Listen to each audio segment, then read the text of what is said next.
Hello again, chaps and chapettes. How are we all doing? It is lovely to see you all again.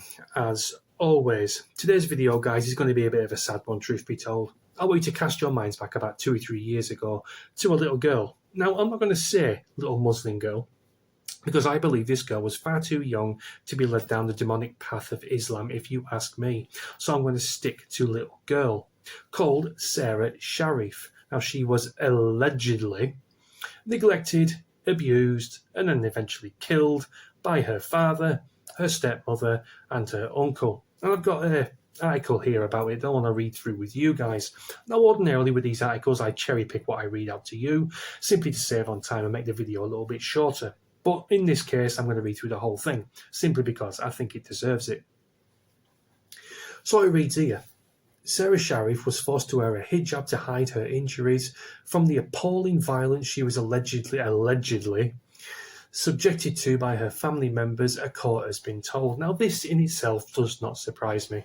If you live in a major city, well, for one, you have my utmost sympathy, but number two, you see these people dotted around the place all over.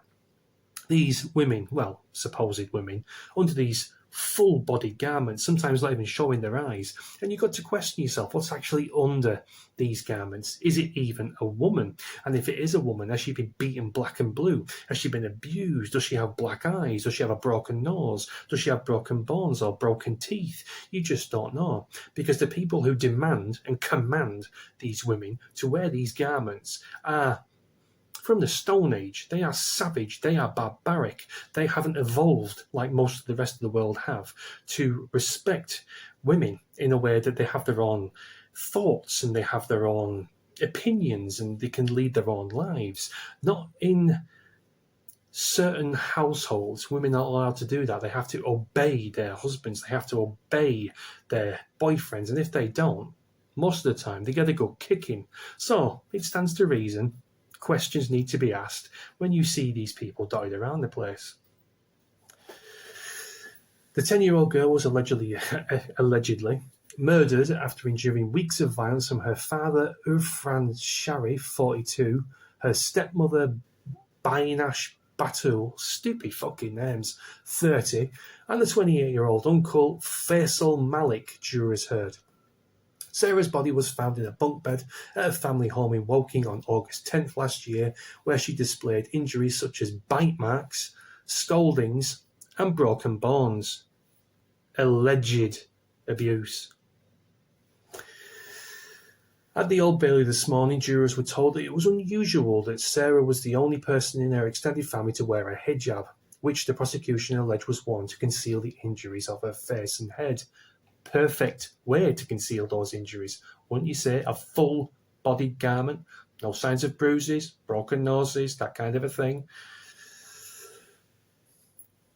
One of Sarah's teachers also said that she noticed that a 10-year-old began wearing a hijab to school, describing it as unusual as her mother and other family members did not wear the garment.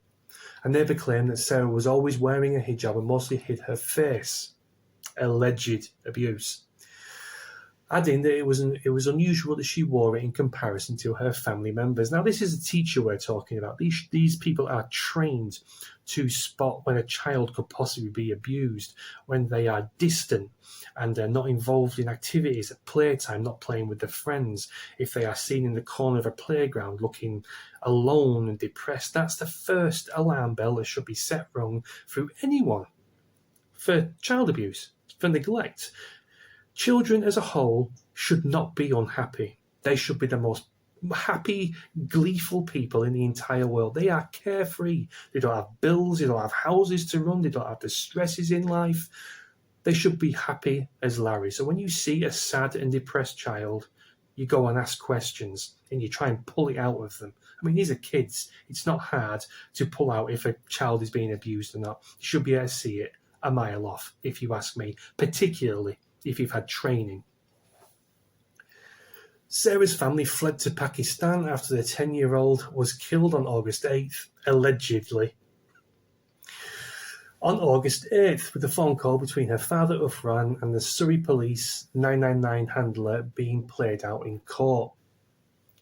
During the call, Ufran was heard saying, "I legally punished her and she died." Legally punished her. but she died. That's not legal. That's manslaughter or murder, you fucking idiot, sadistic, twisted twat.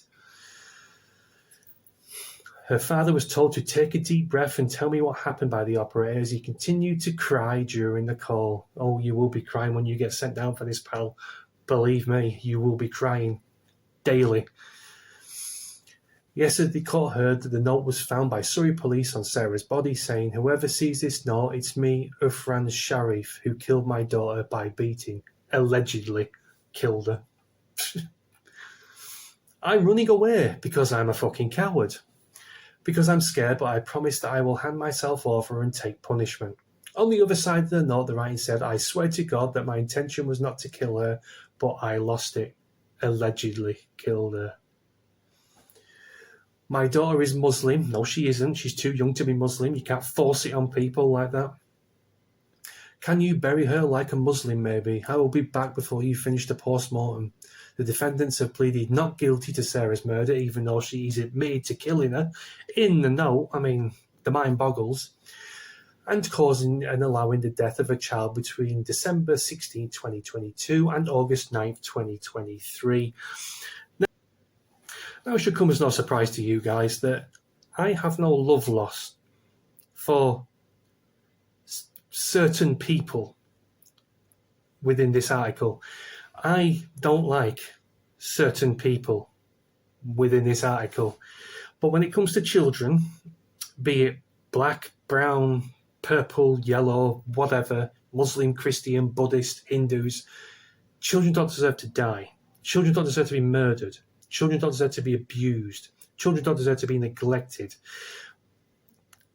This is a prime example of a certain penalty being reintroduced into this country. Murdering a child, murdering complete innocence, should spell the end of that person also.